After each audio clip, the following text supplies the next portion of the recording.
बिस्मिल्लाहिर्रहमानिर्रहीम। अस्सलामुअलैकुम दोस्तों, welcome back to my YouTube channel UNS academy से मैं हूं हाफिज सामाली। आज मैं हाजिर हूं एक नई वीडियो के साथ जिसमें हम देखेंगे एमएस एक्सेल के फॉर्मेट पेंटर को। लास्ट वीडियो में हमने फार्मूला को यूज़ करना सीखा था और हमने कुछ फार्मूला भी यूज़ करके देखे थे। ये वही डाटा है जिसमें हमने मल्टीप्लाई का फार्मूला देखा, इसके अलावा सम का फार्मूला देखा। आज की वीडियो में हम डिस्कस करेंगे होम टैब के फॉर्मेट पेंटर को। हम फॉर्मेट पेंटर को किस तरह से यूज़ कर सकते हैं। दोस्तों, फॉर्मेट पेंटर के काम करता है कि अगर हमने किसी एक ग्रुप के अंदर या एक टेबल के अंदर कोई फॉर्मेटिंग अप्लाई की है तो हमने वो फॉर्मेटिंग किसी दूसरे टेबल के अंदर भी अप्लाई करनी है। मैंने यहाँ पर दो टेबल इंसर्ट किए हैं। हम क्या करेंगे कि हम एक टेबल के अंदर फॉर्मेटिंग अप्लाई करेंगे और दूसरा table same as it is खुद ब खुद उसकी तरह हो जाएगा।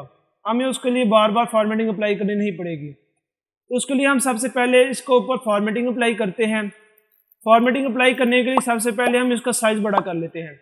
तो साइज़ बड़ा करने का मैंने आपको एक तरीका बताया था कि आप जब अपने कर्सर को यहाँ पर लाएंगे तो आप इसको ड्रैग करें। जब आप इसको ड्रैग करेंगे तो आपका सेल का साइज़ बड़ा होगा। इसके अलावा दूसरा तरीका ये है कि आपने सेल्स पर आना है। होम टैब में आपके पास सेल्स का ग्रुप है, इसमें आपने फॉर्मेट पर आना है। यहाँ पर आपके पास ऑप्शन है सेल साइज।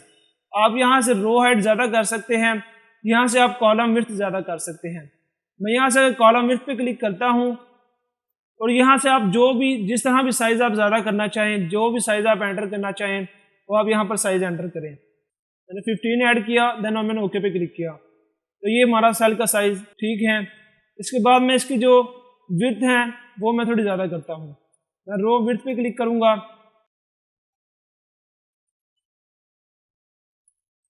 तो इस तरह से आप अपनी जो साइज़ है उसको अपनी मर्ज़ी के मुताबिक कम या ज़्यादा कर सकते हैं। इसके बाद मैं अपने पूरे डाटा को सिलेक्ट करता हूँ, देन मैं इनको सेंटर अलाइन करता हूँ। इसके बाद मैं इनके ऊपर बॉर्डर अप्लाई करता हूँ। मैं ऑल बॉर्डर पे क्लिक करता हूँ। उसके बाद इस सेल पे मैं बॉर्डर अप्लाई कर देता हूँ। तो उसके बाद मैं यहाँ पर इसको सिलेक्ट करने के बाद इसको मैं कलर देता हूँ। मैं इधर से कलर देता हूँ ये वाला, और टेक्स्ट का कलर मैं चेंज कर लेता हूँ रेड। साइज भी थोड़ा बड़ा कर लेते हैं।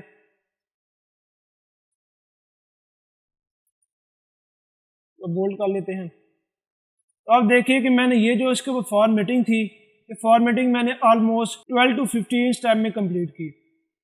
अब अगर मैं चाहता हूं कि यही फॉर्मेटिंग मेरी इस टेबल पर भी आ जाए तो उसके लिए क्या करना पड़ेगा कि आपने सबसे पहले इस टेबल को सिलेक्ट करना है।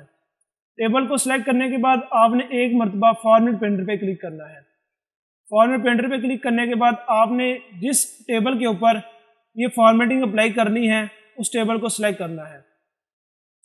तो आप देख सकते हैं कि इसने हमारी जो फॉर्मेटिंग थी वो सेम यही कर दी। तो इस तरह से आप सिंगल स्टेप में फॉर्मेटिंग अप्लाई कर सकते हैं। तो इस तरह से हम लोग फॉर्मेट पेंटर को यूज़ करते हैं। तो ये थी हमारी आज की वीडियो। उम्मीद है कि आपको हमारे लेक्चर की समझ आई होगी। अगर आपको हमारी वीडियो पसंद आए तो हमारी वीडियो को लाइक और शेयर करना मत भूलिएगा, और साथ ही साथ हमारे चैनल को सब्सक्राइब भी कर लें और बेल आइकन को भी प्रेस कर लें ताकि आपको हमारा रेगुलर नोटिफिकेशन अपडेट्स मिल सके। तो मिलते हैं नेक्स्ट वीडियो में। अपना ख्याल रखिएगा। खुदा हाफिज़।